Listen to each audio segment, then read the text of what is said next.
and our Afghan allies that he's kicking out sometime soon, the president gave a warm welcome to dozens of white South Africans this week. He's also expediting refugee statuses for the group, which he says includes victims of racial discrimination. The move comes after his decision to freeze refugee admissions from other nations and cut off resettlement funding. So we have back with us former United States Ambassador to South Africa, Patrick Gaspar, is back with us to discuss. It's a bit mind-boggling how Donald Trump, of all the nations in the globe, all of the conflict, the famine, we have Afghanistan where allies who work for us, we aren't letting into the country. They've been cleared and vetted.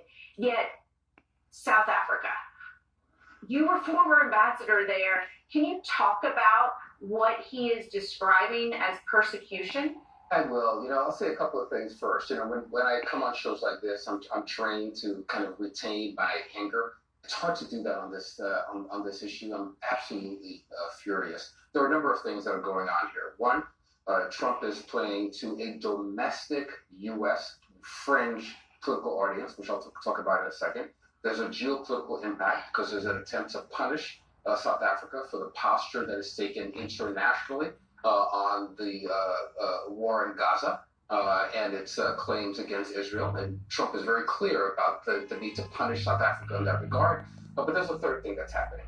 Donald Trump is the master of distraction. And he knows that while we're having this conversation, we're not talking about the prices that are going up for average Americans in Walmart. And he loves that. So in South Africa, there's a bill that was passed by the parliament in South Africa in order to right historic wrongs in the country. In 1913 and then again in 1950, a set of laws were passed that restricted the ability of blacks in South Africa to own land. It made sure that whites that were then less than 10% of the population, now less than 8% of the population, controlled 93% of the land in South Africa in 1913, about 75% of it from the 1950s onwards. And right now, today, even though white South Africans comprise, again, less than 8% of the population, they control more than 65% of the private land that exists in the country. So a law was passed to try to make some determinations about how to better allocate resources in the country. But it's very similar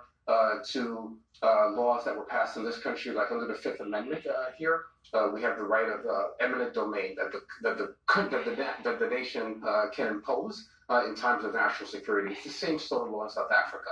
But there's no way that land is being seized from white South Africans without compensation, without due process. It's just not happening. It is a fiction from Donald Trump, from Elon Musk, and so many of their friends in the fringe right, like Tucker Carlson.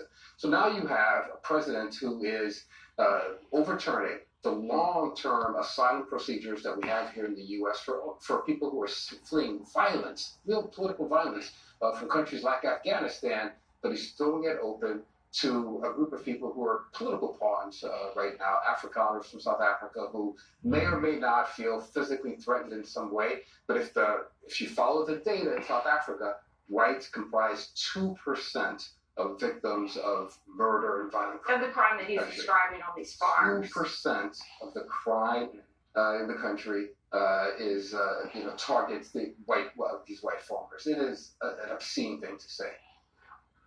Ambassador, to pick up on something you said in response to at least of the three things that are happening here, you said one of them is that the president is playing to a domestic U.S. audience. And I want to read something from Callie Holloway that she wrote in The Nation on Friday, the real reason those white South Africans are here. I'm going to quote her.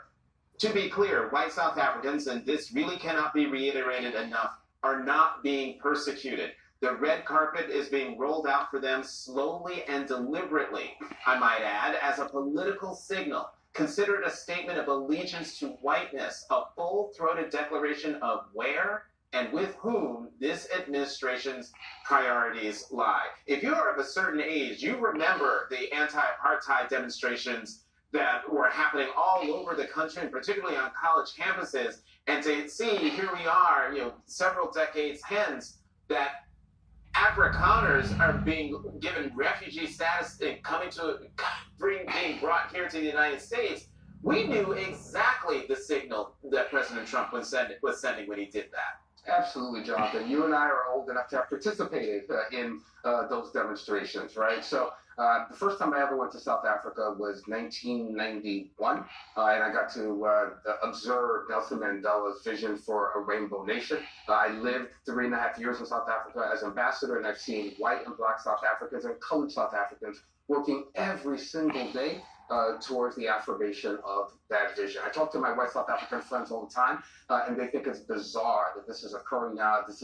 They can't recognize their country that's being described by Donald Trump. I will say that white supremacy has never lived in isolation. It has always and ever thus will be a global phenomena. And there is a conversation that's taking place from the United States to South Africa to Australia to in Europe with fringe neo-Nazi adjacent groups like AfroForum that are promoting this notion of a white genocide.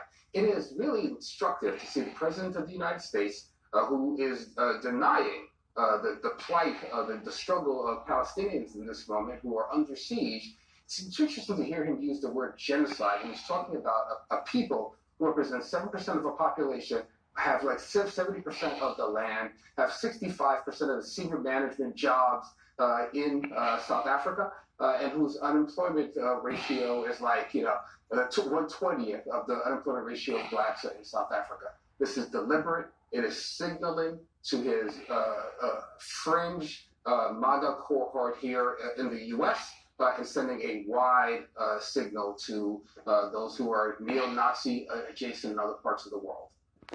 Ambassador Gasper, thank you for coming on. Coming up, as the House Budget Committee prepares to once again vote on Trump